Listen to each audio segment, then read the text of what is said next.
Biarkan ketakutanmu mati kelaparan, kata dia gitu. Keren sih. Kan itu idenya. Siapa yang dikasih makan, dia yang lebih kuat kan gitu. Kalau ketakutan kita, kekhawatiran kita yang kita kasih makan terus, ya dia yang lebih kuat. Tapi kalau iman kita yang kita kasih makan dengan cara apa? Roma 10 ayat 17, obviously. Sekali lagi saya lagi ngomongin yang klise. Tapi nanti saya akan arahkan ke yang di belakang itu, yang ternyata jauh lebih meaningful dan lebih menarik daripada cuman sekedar, sekali lagi, cuman sekedar satu jargon yang bisa lu bikin stiker, bikin kaos terus dijual walaupun gak ada yang beli kan gitu. Right? Ya. Iman timbul dari apa? Roma 10 ayat 17, right? Iman timbul dari pendengaran akan firman Tuhan. Insecurities muncul dari mana?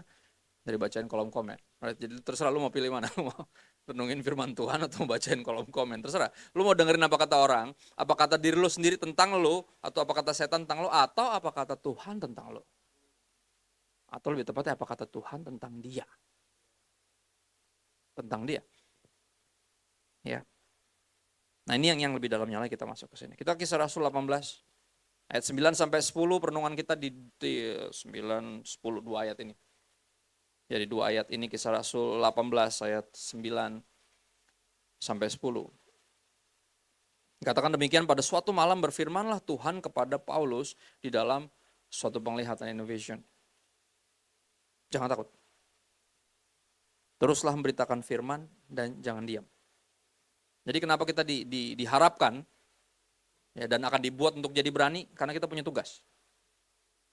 Yang kadang kita, kalau kita nggak punya tujuan, kita mau ngapa-ngapain yang bagus aja males. Nanti, misalnya belajar gitu. Kalau lu nggak tahu tujuan lu belajar, lu pasti males. Tapi kalau lu tahu tujuan lu belajar, nanti ketika lu udah lulus, udah kerja, udah punya duit, nggak harus sekolah lagi, lu sekolah lagi karena lu tahu itu perlu. Sekali lagi, the why determines the how. Ya, kenapanya menentukan gimananya, semangat apa kagak atau males-malesan.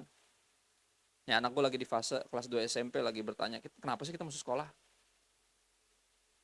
Pertanyaan bagus. Gue juga dulu nanya kayak gitu.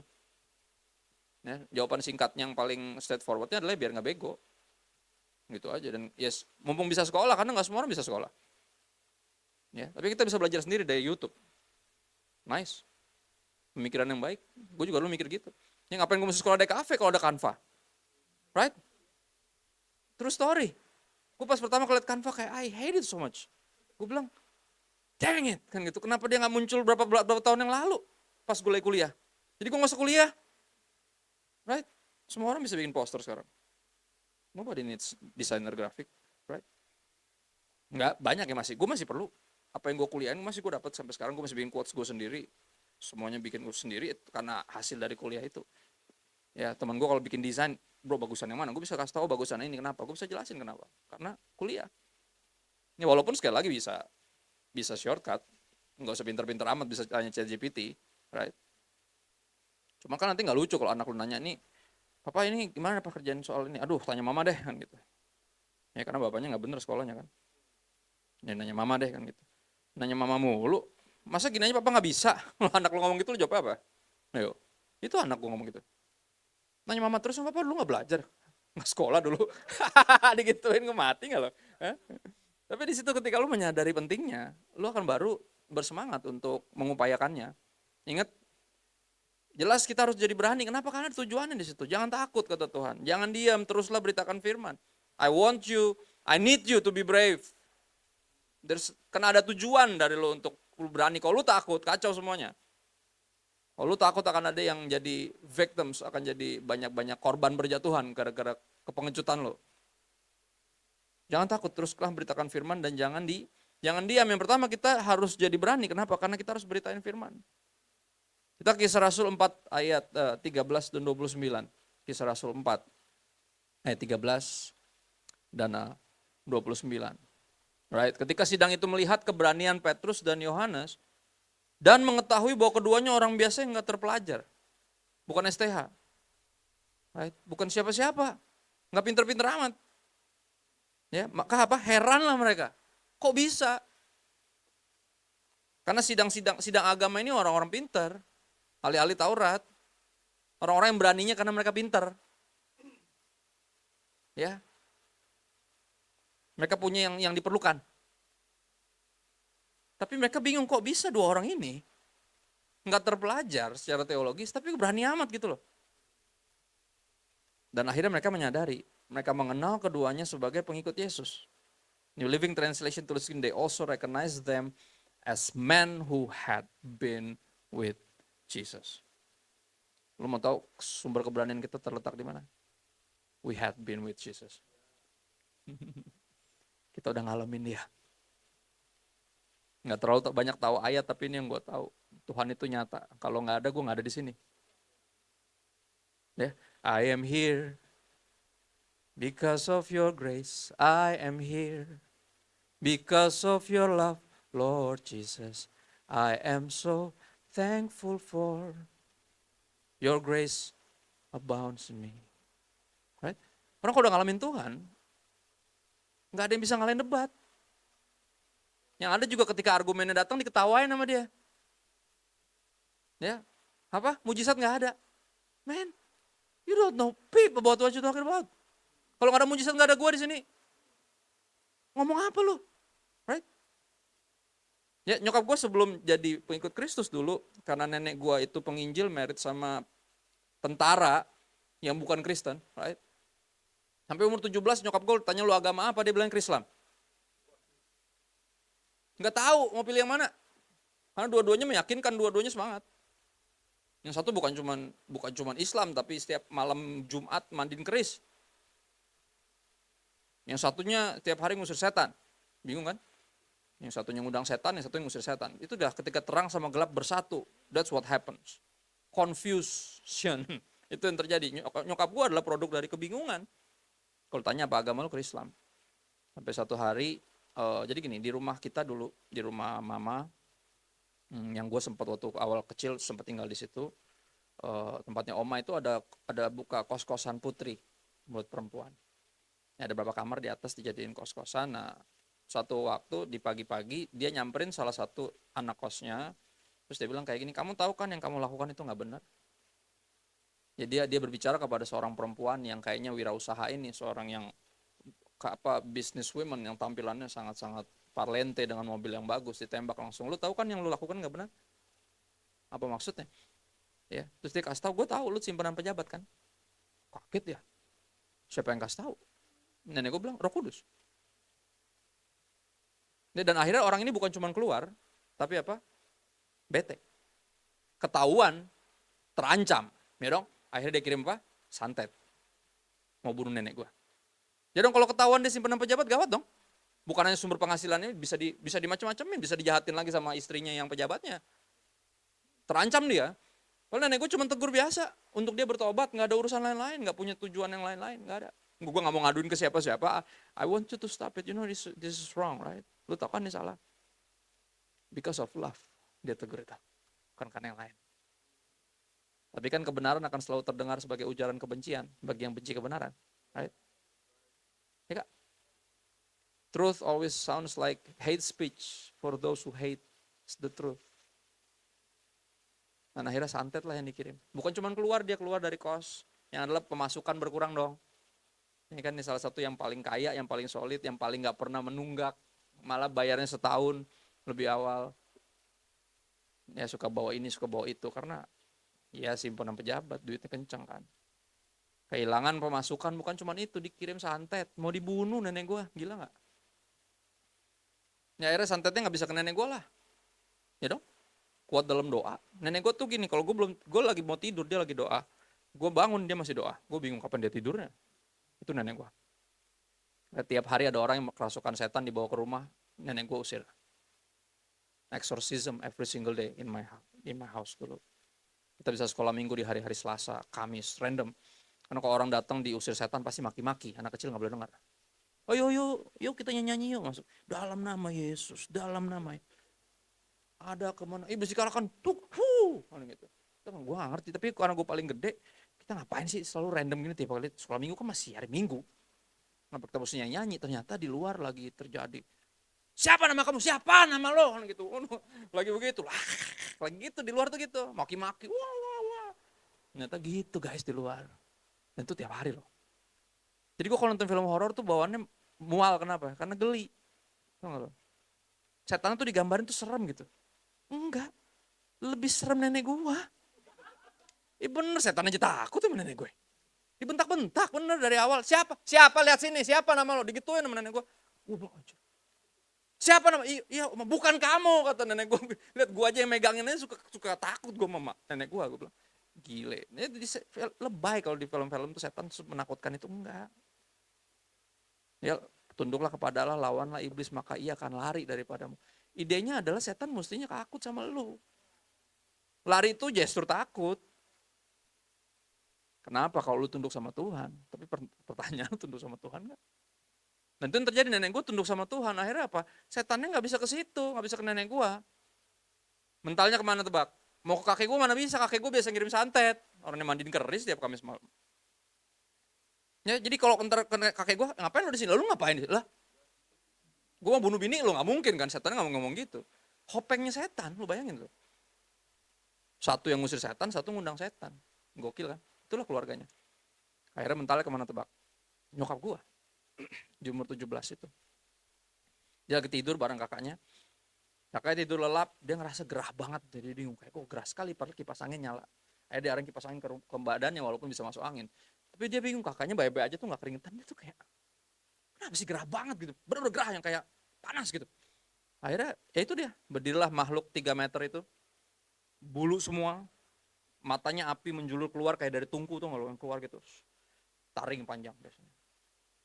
Bau gosong, setengah mati bau gosong. Kayak ada yang kebakar. Kayak ada kabel kebakar tuh yang sengit sekali. Terus dia kayak gini. Sesak napas. Ya kayak kayak gitu. Tapi bukan suaranya yang diambil, tapi nyawanya yang diambil. Bener, sesak napas, bukan kayak suaranya kan tiba-tiba Little Mermaid banget ya, kebanyakan nonton film. Enggak, tiba-tiba dia nggak bisa. Dan di detik itu dia bingung mau ngapain, ada suara di kupingnya. Suara yang dia bilang tegas tapi lembut di saat yang sama. Jadi sebenarnya lembut, nggak teriak-teriak, tapi dia kayak berotoritas, kayak somehow lu mau nurut sama dia. Kata-katanya bilang apa? Sebut Yesus. Dia suruh kayak gitu. Sesak napas. Iya, berusaha nyebut Yesus susah. Sesak napas soalnya udah mau ditarik nyawa. Kesebutlah Yesus mental. Pum. Langsung dia berdiri lari mau kemana? Ke mamanya dong. Ya kan Yesus kan Tuhan mamanya. Berdiri lagi tuh setan depan pintu. Dan di detik itu dia nggak perlu dengar suara Roh Kudus untuk sebut Yesus. Dia sebut Yesus. Sampai hari ini. Orang kalau udah punya pengalaman gini, mau dapat argumen-argumen dari polemikus-polemikus, diludahin sama dia, benar. Nggak ada nama di bawah kolong langit ini yang olehnya kita bukan hanya diselamatkan, tapi berkuasa. Sehingga bahkan salah satu kekuatan yang paling ditakuti di muka bumi, kekuatan iblis, tunduk sama nama itu. Dan ini yang membuat mereka berani. Bukan karena mereka banyak tahu, but they had been with Jesus. The question stands for us cowards in this room, including me. Oke, gue tuh bersyukur gue bertumbuh besar punya kutukan yang namanya jenggot ini. Jenggot ini ngebantu menutupi seorang penakut yang ada dalam diri gue. Jadi kelihatan serem. Jadi orang takut duluan sama gue, padahal gue takut sama dia. Cuman aman, ya makanya gak gue cukur, gue diemin aja. Biar serem. Karena gue penakut sebenarnya. Gue terlahir penakut. Banyak hal yang gue lakukan di awal gak gue kelarin karena gue penakut. Dari kecil gue gak pernah menyangka bisa married plus punya anak. I'm just too freaking scared of commitment, of idea bakal married dan mesti setia sama satu orang. I don't think I can do that. Apalagi punya anak. Dengan deg-degan ngebesarin anak yang bisa bikin masalah apapun, tiba-tiba datang, "Pak, aku apa?" Kan gitu, bisa gitu. I'm just too scared of it. Gue gak pernah menyangka akan ada di titik ini. Tapi ini yang gue tahu di sepanjang perjalanan gue, yang bikin gue berani. Pertama, I have been with Jesus. Ya. Dan gue berdoa biar kita bukan jadikan ini alasan untuk gak memperlengkapi diri ya. Untuk mengenal yang kita sembah.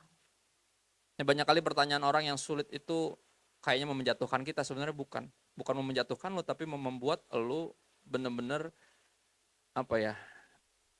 ditegur sama Tuhan. Lo sebenarnya kenal sama gue apa enggak sebenarnya?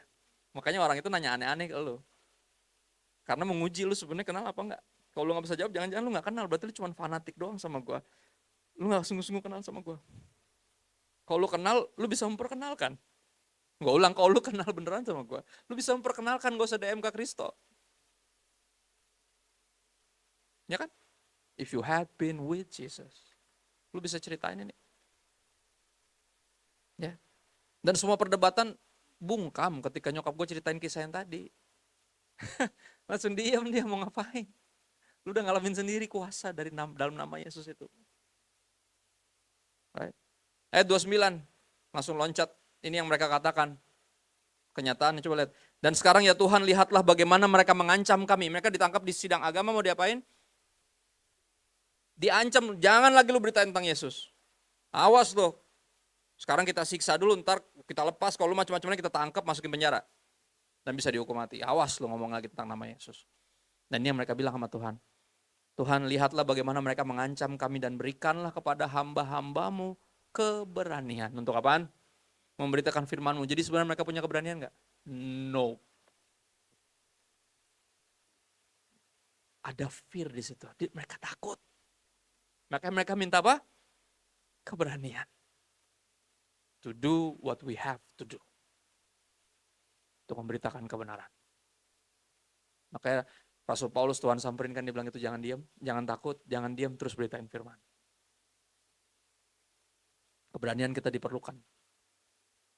Ya, dan itu yang buat kita belajar untuk jadi berani. Memberanikan diri bahasa Indonesianya. Tapi bukan dengan kekuatan kita sendiri. Kita mengingatkan diri kita, I have been with Jesus. Gue udah ngalamin Tuhan.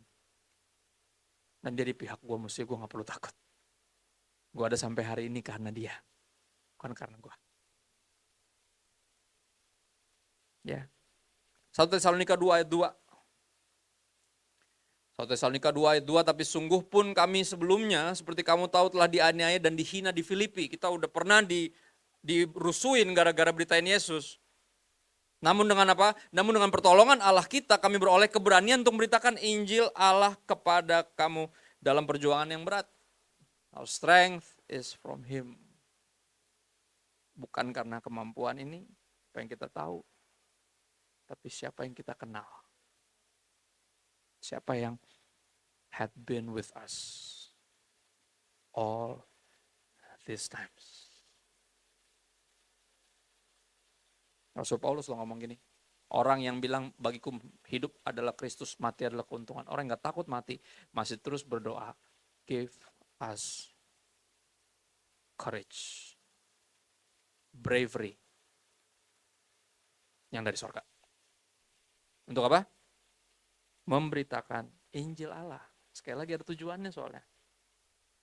We ought to be brave because we need to share the truth. Kita ke Kisah Rasul lagi, balik ke ayat 10. Sebab aku menyertai engkau. Lihat, Tuhan kalau bilang jangan takut, dia akan kasih tahu kenapa lu gak perlu takut. Dia gak pernah random kayak, jangan ngerokok, kenapa? Ya pokoknya jangan ngerokok aja, gak bisa. Dia akan jelasin kenapa. Kalau orang manusia bilang, jangan ngerokok, jangan kayak papa. Gitu. Itu salah satu nasihat paling cupu. Ya lu jangan ngerokok, jangan kayak gua. Lah, ya lu jangan ngerokok biar gua gak ngerokok. Right? Tuhan kalau bilang jangan takut, dia kasih tahu kenapa. Jangan khawatir, kenapa dia kasih tahu. Ya jangan khawatir, kenapa? Burung di udara aja gue pelihara. Rumput yang ada bunganya itu, yang pagi ada, sore udah gak ada, itu aja gue dandanin. Dan lu lebih dari burung dan you're mine. You're my sons and daughters. Jangan khawatir. Dan dia kasih tahu kenapa gak perlu khawatir. Dan ketika dia bilang jangan takut, dia juga kasih tahu kenapa. Sebab aku apa? Sebab aku menyertai engkau dan tidak ada seorang pun yang akan menjamah dan menganiaya engkau. Backingan lu tuh gue. Gak usah takut. Chill. Right? I'm here. Makanya gue muncul dalam penglihatan ini. Kenapa? Untuk menyatakan kepada lo, gue tuh di sini. Walaupun lo gak bisa lihat. Gue di sini sama lo. Jangan takut. Terus beritain firman, jangan diam. Let nobody shut you up. Shut you down.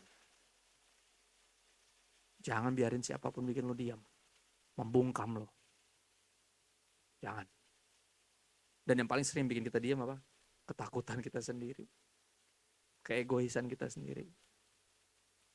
Lu bayangin jadi nenek gue ketika pertama kali dengar dari Roh Kudus bahwa salah satu anak kosnya simpenan pejabat dan dia harus tegur. Kira-kira nenek gue takut gak? Pastilah. Waduh, kalau salah gimana satu, ya kan? Yang adalah nggak mungkin, Tuhan yang ngasih tahu kok. Kenapa nenek gue tahu nggak bakal salah? Ya dia udah had been with Jesus. Tuhan nggak mungkin salah. Cuman kalau dia ntar keluar gimana? Kalau keluarnya baik-baik, masukan gue hilang satu. Kalau keluarnya marah gimana? Akhirnya bener kan, kirim santet kan? Lihat gak? Akhirnya apa, bisa nggak nenek gue nggak negur? Bisa, aman.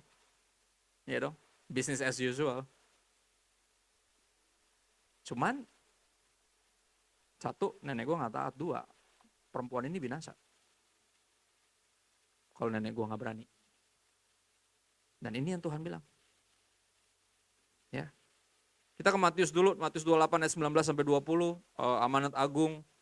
Ini sekali lagi satu yang klise tapi nggak pernah dilakukan. Ini permintaan terakhir Yesus. Kalau kita pengikut Yesus, kita nggak melakukan ini, Yesus yang mana yang lo ikutin, gue juga nggak ngerti. Oke, sebelum dia naik ke sorga, kayak orang sebelum mati minta kasih permintaan terakhir, wasiat namanya. Oke, dari semua yang gue bilang sama lo, gue pengen lo dengerin ini karena ini yang paling penting. Ini yang paling gue pengen untuk lo lanjutin, ya kan? Pergilah jadikan semua bangsa muridku, baptislah mereka dalam nama Bapa dan Anak dan Roh Kudus, ajarlah mereka melakukan segala sesuatu yang telah kuperintahkan kepadamu. Ya, make disciples. Ajar mereka melakukan, bukan ajar mereka untuk tahu. Kalau untuk tahu bisa dikirim PDF-nya. Bisa dikirimin rekaman kelas Bible Study yang kemarin. Tapi ajar untuk melakukan artinya mesti ada yang contohin. Mesti ada yang memberikan teladan. Yang bisa digugu dan ditiru, itu arti guru. Gugu itu dengar, tiru itu diteladani.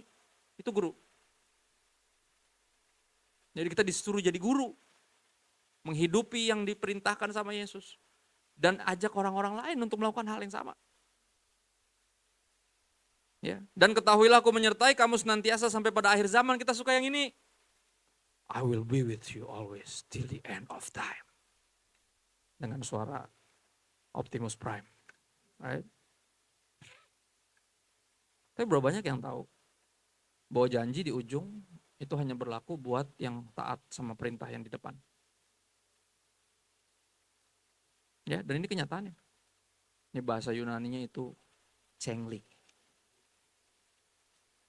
Bahasa Betawinya itu aci. Aci itu adil. Fair enough. Janji hanya berlaku bagi yang mau pergi. Bagi yang mau taat. Berarti kalau nggak taat, berarti janji penyertaannya berlaku gak? Enggak. Sorry to say, enggak. This might be the most disturbing truth yang lu denger hari ini. Oh jadi kalau gue nggak nurut, Tuhan nggak menyertai gue, Kak? Dah. Ada di situ kok. Tujuan dia menyertai biar itu. Biar kita apa? Nggak takut, terus beritain firman dan nggak diam. Untuk pergi jadikan semua bangsa murid, tujuan itu. Ya teman-teman pernah diminta temenin siapanya nggak? Lu pernah punya teman yang minta temenin lu jalan ke tempat mana gitu? Bro lu yang ngapain? Gue lagi nggak ngapa-ngapain sih. Gue temenin gue dong. Gue disuruh beli pasar nih, suruh beli kain di pasar sama nyokap gue. Lu kemana? Santai sih gue. Yaudah, gue temenin. Yuk. Males sih sebenarnya gue. Yaudah. Gue jemput ya, iya. Jemput. Naik mobil tank jalan. Lampu merah pertama. Gimana apa kabar? Nyetir. Oh mungkin mau konsentrasi nyetir. Udah 45 menit. Akhirnya lu coba bangun lagi perbincangan. Ya nyokap gimana gini-gini semacam. Terus lu mulai bingung. What's wrong man? Maksudnya kok aneh sekali. Enggak, gue minta lu itu temenin gue. Bukan ngajak gue ngobrol. Ya.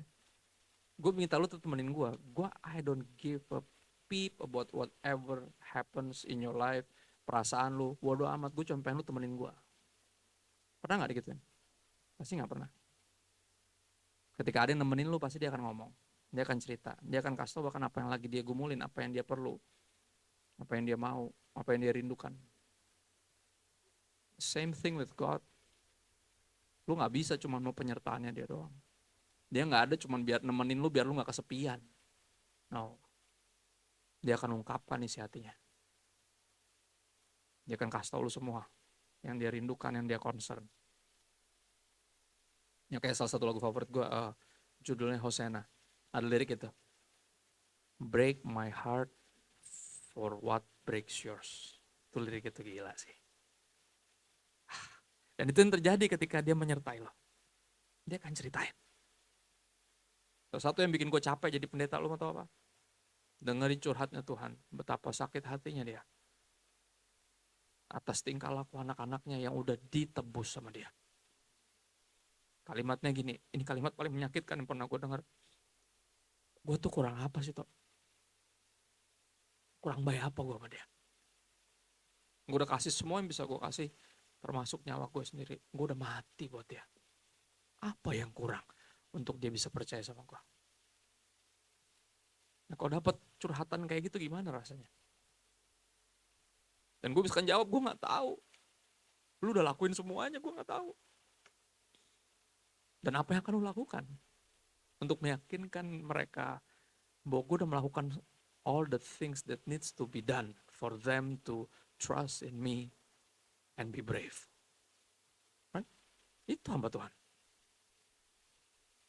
Nah kayak Musa dibilang ngomong sama Tuhan kayak ngomong sama temennya. Kenapa? Karena emang iya. Lu temen curhatnya Tuhan. Gak mungkin dia nemenin lu doang. Dia akan ceritain semua isi hatinya. Yang udah jelas di sini. Ya. Kenapa perintah memberitakan Injil jadi masuk akal? Memberitakan kebenaran jadi masuk akal. Memuridkan jadi masuk akal. Karena siapa? Karena aku apa? Menyertai engkau. Itu doang alasannya. Gak bisa sendiri. Pekerjaan Tuhan gak bisa jalan tanpa Tuhan. Kalau cuma sekedar pinter, kaya, laku, merit, bikin keluarga sakinah mawaddah warahmah gitu. Jadi orang paling kaya di muka bumi, gak perlu Roh Kudus. Semua orang juga bisa. Kalau cuma sekedar mau bahagia, mau bisa. Ada teman gue yang bahagia tuh, gak kenal Yesus sama sekali. Ateis malah dua-duanya. Happy-happy aja tuh hidupnya. Kayak gak ada beban tuh. Dia gak disuruh nginjil, gak disuruh memuridkan, pantasnya gak ada beban. Ya kan? Tapi ini dia problem kita. Kita selalu melihat itu sebagai beban. Gak pernah anggapnya sebagai privilege. Shame on us. Karena gak ada lagi yang kita pikirin selain diri kita sendiri dalam hidup ini. Kita bahkan gak mikirin Tuhan sama sekali.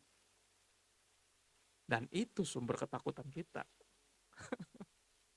Kita gak pernah mikirin dia. Kita gak pernah menyadari ada yang gak pernah tinggalin kita.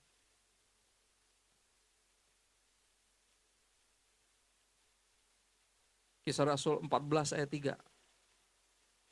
Paulus dan Barnabas tinggal berapa waktu lamanya di situ. Di daerah yang mereka udah pernah disiksa. Lihat mereka masih di situ stay. Just weird. Gitu. Ya, gue sih kalau disiksa cabut sih. Gitu loh. Kok masih di situ? Ngapain lagi? Aneh bener. Ya. Ini dia alasannya kenapa mereka masih di situ. Mereka mengajar dengan berani. Karena mereka percaya kepada Tuhan. Jadi mereka stay di situ karena ini yang mereka tahu harus mereka lakukan. Mengajar. Dan mereka mengajar dengan berani karena mereka percaya kepada Tuhan. Bahasanya tidak semudah bahasa Indonesia. Ini lebih ekspresif. Dalam bahasa Inggris, Legacy Standard Bible tulis gini. Speaking boldly with reliance upon the Lord. Jadi keberanian mereka berasal dari kebergantungan mereka. Mereka bergantung sepenuhnya, rely. Reliance means rely fully on the Lord. Dan ini yang membantu kita untuk melihat iman yang sesungguhnya, teman-teman. Ya, ada lagu baru dirilis, teman gue nulis yang nyanyi Yesua, ambil dari khotbah gue. Tentang iman yang benar versus iman yang besar. Yang besar bisa pindahin gunung, yang benar mampukan kita tetap percaya walaupun gunungnya gak pindah. Right? Lagu baru keluar, amazing song. Oke, wow, gila sih. Ya, inilah yang terjadi ketika pencipta lagu sama penyanyi yang nyiptain lagu dan nyanyi. Pendeta khotbah aja udah, gak usah sosok nyanyi lah. Random kan gitu. Udah ya biarin nyanyi, yang nyiptain lagu lu khotbah udah yang bener. Khotbah yang bener sehingga bisa menginspirasi orang bikin lagu, right? Share the truth. Nothing but the truth. Nggak usah sibuk ngurusin lapak orang, udah urusan lu bagian lu. Right? Teman-teman, faith is not believing in God. Faith is believing God. Bedanya apa? Believe in God sama believing God. Yang satunya cuma secara kognitif. Lu cuma percaya keberadaannya, Tuhan ada, oke, Tuhan baik, oke. Tapi yang satu lagi lu benar-benar percaya sama dianya. Ya, R.C. Sproul bilang gitu, faith is not believing God, faith is not believing in God, it is believing God. Gue kasih contoh ya.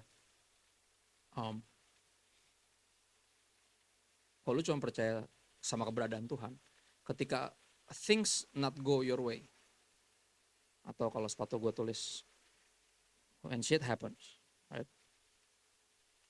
Lu akan mulai meragukan kebaikannya, bahkan sampai keberadaan itu puncaknya.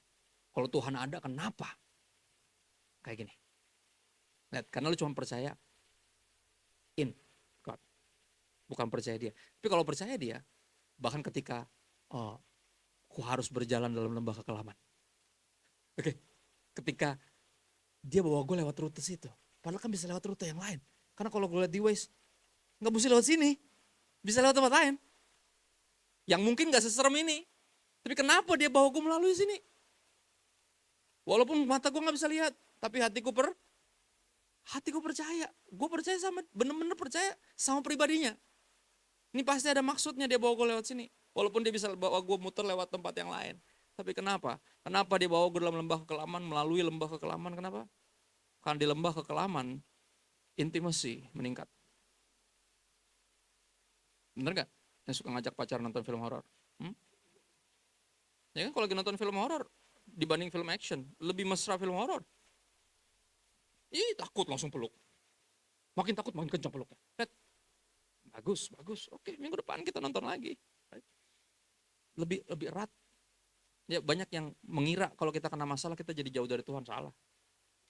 Justru masalah yang bawa lu makin dekat. Yang ateis saja kalau pesawat mau jatuh dia berdoa kok. Bingung dia berdoa ke siapa? Ke Yesus boleh gak? Ya boleh aja gue bilang. Dia udah helpless. Ya berapa banyak dari kita yang baru berdoa kalau lagi sakit. Justru lembah kekelaman bikin kita makin dekat. Dan makin bergantung karena kita domba, dia gembala. Di luar dia kita gak bisa ngapa-ngapain. Jadi mau ada pilihan lain, gue harus melekat sama dia. Dan di situ, itu justru momen-momen indahnya. Tapi kalau lu gak believe God, susah. Kalau lu just believe in Him, it's hard, so hard. Maka jangan cuma kognitif. Mesti ngalamin Tuhan. Dan iman sejati muncul dari situ. Ya, gue tahu dia baik walaupun semuanya gak baik-baik saja. Walaupun ada yang gak enak dia izinkan terjadi. Seperti Ayub bilang kayak gini sama istrinya. Masa ya kita hanya mau nyembah Tuhan ketika semua baik-baik saja. Ketika ada yang gak enak, diizinkan kita tinggalin dia. That's faith right there. Dan lebih jauh lagi setelah mengalami semuanya itu, melalui lembah kekelaman, setelah melaluinya. Di ujung dia bilang apa? Selama ini gue cuma dengar tentang lo dari orang lain. I'm just believing in you. But now I see you. I believe you. Gue tarik semua kata-kata gue yang kemarin. Sempat gue meragukan. Kalau emang gue cuma lahir buat menderita, kehilangan, sakit, berduka. Ngapain gue lahir? Gue sempat ngomong gitu, Tuhan gue tarik semua. You're good. God is good all the time. Even when shit happens. Ini gue berharap khotbah ini bisa jadi lagu tuh. Itu judulnya. Even when shit happens. Dalam tanda kutip, dalam tanda kurung, God is good. Asik. Keren ya? Lagu rohani yang agak lain tuh. Ya kan? Untungnya kan gitu. Albumnya judulnya Sialnya, ya gak? Yang nulis anak pendeta. Iya, papanya sekolah Alkitab.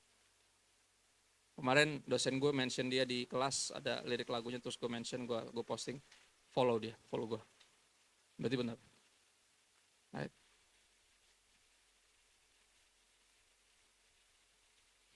Ini yang gue hadapin, generasi sekarang makin gak suka sama yang fabricated. Life is hard. Life is sucks most of the times. And even more suck kalau lu gak tahu buat apa lu hidup. Dan perintah untuk, larangan untuk jangan takut bisa jadi gaslighting rasanya. Jangan takut, ya gue juga tahu, gue juga gak pengen takut, tapi gimana? Ya kan, teguran jadi gaslighting sekarang, itu teguran. Dan buat kebaikan lu sendiri. Ketika dibilang jangan takut, Tuhan akan kasih tahu kenapa lu gak perlu takut, I'm here. Dan I want you to be brave, kenapa? Karena ada tujuan yang lebih besar dari diri lu sendiri.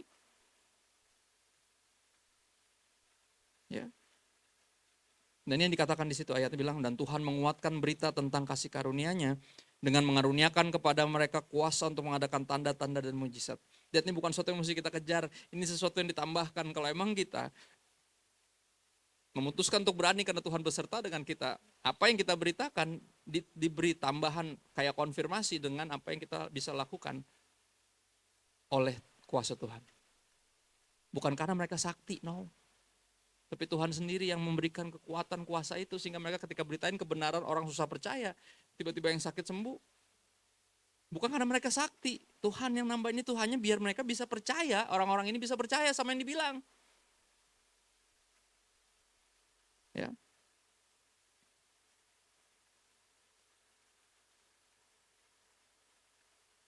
Ayat terakhir, di ujung dari ayat 10, dibilang seperti ini, sebab banyak umatku di kota ini. Lihat, kenapa? Love. I want you to be brave. Terus beritakan kebenaran, jangan diam. I'm with you, lu gak perlu takut. Dan kenapa? Karena banyak umatku di kota ini. Karena gue bukan cuma mati buat lu, sama teman-teman para rasul yang lain. Gue juga mati buat mereka. Dan I want them to know. Lu yang mesti kasih tahu. Bisa nggak Tuhan langsung muncul di mimpi? Karena itu yang terjadi. Kita negara dengan pemeluk Islam terbesar di dunia. Arab aja juara 2. Kita juara 1-nya. Right? Berapa banyak teman-teman kita yang tadinya belum Kristen jadi Kristen. Gara-gara apa? Mereka lagi berdoa, tiba-tiba ada tangan megang roti. Tuhan tunjukkanlah kepadaku siapa engkau. Tuk megang roti. Tiba-tiba dia ke gereja hari Minggu. Dah, saya sebenarnya bukan Kristen Pak, gini-gini segala macam. Oh ya, terus saya kemana lagi doa, tiba-tiba disamperin, ada tangan megang roti. Lu tahu dari mana itu tangan Yesus? Tangannya bolong Pak.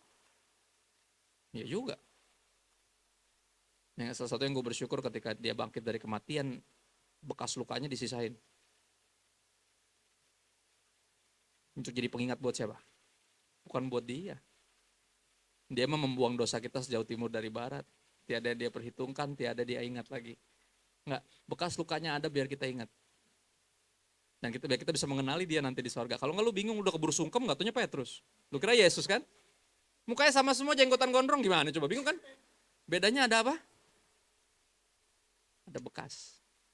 Di sini ada mahkota duri. Ada bekas di sini, ada bekas di sini. Dan selamanya lu akan mengingat. Lu bisa masuk ke sana karena tangan itu. Karena dia. Dan selamanya lu akan bersyukur karena itu. Tapi apa ucapan syukur untuk diri sendiri gak cukup? Karena Tuhan pengen semua orang lain denger. Dan itu yang dia, kenapa dia ngotot kita jangan takut. Ayo jangan takut, jangan diam. Terus beritain kebenaran. Lu gak perlu takut, gue bersama dengan lu. Dan gue pengen lu jadi berani, kenapa? Banyak umatku di kota ini. Ya, kita berani karena cinta, teman-teman. Jadi safe to say gue jadi seorang pemberani karena gue mengasihi. Karena gue jatuh cinta sama istri gue. Ya, dia gara-gara naksir sama dia yang bikin gue nyari kerja. Karena gue takut sebenarnya lamar kerja, takut ditolak. Jijik banget. Ketakutan gue tuh parah. Akhirnya gue lumpuh, nggak berani ngapa-ngapain soalnya. Super takut. Ntar kalau gue ngelamar ditolak gimana? Lah? Ya. Keberanian terbesar gue adalah ketika gue nembak dia. Itu dia. Gue bilang, wah gue gak boleh gini nih. Bisa gak maju-maju hidup gue nih. Ya, dari segala macam semuanya takut. Bikin apa gak selesai karena takut. Ini gak takut. Semua kemungkinan terburuknya gue pikirinnya. Right? Akhirnya apa, keberanian gue nomor 1 adalah gue berani diri nembak dia dengan cara apa, gue ceritain masa lalu gue. Aneh banget. Gue tuh gini dulu sama mantan gue, gini-gini segala macam. Gue tuh udah hancur sebenarnya. But I love you.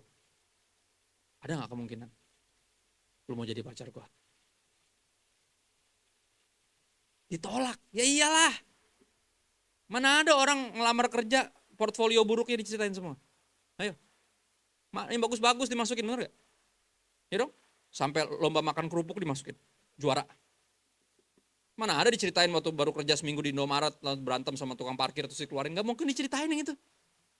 Tapi dengan gebleknya atau dengan beraninya, gue memutuskan untuk oke, I need to be straight. Gue gak mau bangun dari atas dasar kebohongan. Jadi dibanding orang lain yang dia dengar dari orang lain, mending dengar dari gue. Gue benar beranikan diri karena gue jatuh cinta. Jadi dan akhirnya apa? 6 bulan kemudian kita deket lagi dan gue tembak lagi karena pakai SMS. Karena pas nembak langsung ditolak kan sakit ya. Jadi kalau pakai SMS kalau ditolak masih mendingan kan nggak ketemu ya. Gue jaga-jaga karena hati gue layak untuk dilindungi kan itu gue SMS. Malah diterima.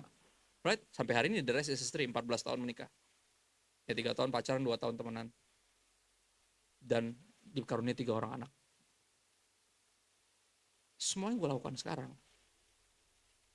Karena memiliki keberanian gara-gara apa? Gara-gara jatuh cinta. Asli. Di luar dari itu gue takut. Sampai ada buku tentang parenting judulnya Fearless Parenting. Karena parenting is scary, man. Nah, abis ini gue bakal sharing nanti di jam 4 di dekat-dekat sini. GBI FLC dekat sini. Tentang seminar parenting. It's super scary, man. Tapi love make us brave. Gue tutup dengan quotes-nya ini. Tim Keller bilang gini.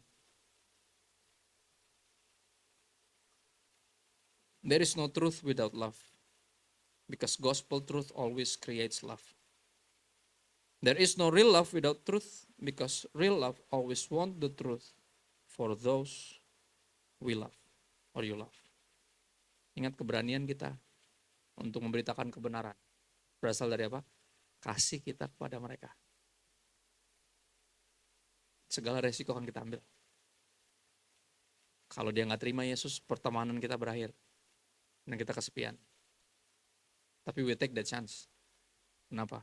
Karena mendingan apa? Mendingan dia tersinggung, tapi akhirnya denger Yesus. Daripada gue gak pernah menyinggung dia, tapi dia gak pernah denger Yesus dan binasa. Gue lebih peduli nasib kekalnya dibanding perasaannya. Dan itu memerlukan keberanian. Karena sejujurnya segala daging ini takut dia tersinggung, takut dia bete, takut ditolak. Tapi we ought to be brave. Jangan takut. Ya, terus beritakan firman, jangan diam, saya bersama dengan engkau karena banyak umatku di kota ini. I love them. And I want you to tell this. Yakinkan mereka bahwa saya mengasihi mereka juga, bukan cuma mengasihi kamu. Ya, dan ini yang buat kita harus berani. Sekali lagi ini yang gak klisenya. Kalau klisenya tadi di awal langsung udah kelar, baru 2 quotes langsung berdoa kita. Gak sepanjang ini. Ya, tapi gue panjangin karena ini gue pengen yakinin lo dari ayat yang cuma 2 ini doang. Kita lihat. Kenapa? Ini bukan gaslighting. Kenapa we need to be brave? We need to be brave for our family, for our loved ones, buat bestie-bestie kita. Yang kita pasti rindu kalau kita buka mata di sorga, mereka juga ada di situ. Dan itu diperlukan keberanian. Karena kita harus beritain kebenaran, nggak ada jalan lain. Dengan segala resikonya. Ya, bukan tugas kita untuk membuat orang percaya kepada Tuhan Yesus. Tapi tugas kita untuk memberitakan atau memperdengarkan kebenaran. Ini gue tutup dengan satu ayat ini. Yohanes 10 ayat 16 dalam 28 detik yang gue punya. Tuhan Yesus bilang gini. Ada lagi padaku domba-domba lain yang bukan dari kandang ini. Domba-domba itu harus kutuntun juga. Dan mereka akan mendengarkan suaraku. Dan mereka akan menjadi satu kawanan dengan satu gembala. Gimana mereka bisa dengar suara Tuhan? Lewat kita. Makanya jangan takut, jangan diam, terus beritain firman. I'm with you. Karena banyak umatku di tempat ini. Ada orang-orang kekasih Tuhan juga di keluarga lo yang belum percaya. Teman-teman lo. Semua bergantung dari keberanian yang kita bisa minta dari Tuhan. Ya hari ini gue mau lo minta. Karena pasti dikasih. Karena ini yang dia bilang jangan takut. Berarti kalau kita minta keberanian dia pasti kasih. Right? Ya udah bentar yuk. Bersyukur Tuhan buat saat ini. Kami mau lanjutin lagi dengan ngobrol. Nanti juga ada tanya jawab.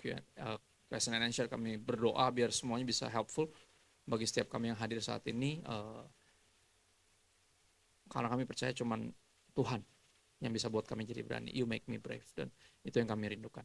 Makasih ya Bapak, kami serahkan waktu ini. Roh Kudus bantu kami biar sekali lagi obrolan-obrolan ini membawa kami makin jadi berani karena menyadari kebenarannya. Makasih ya Bapak, kami bersyukur. Haleluya. Amin.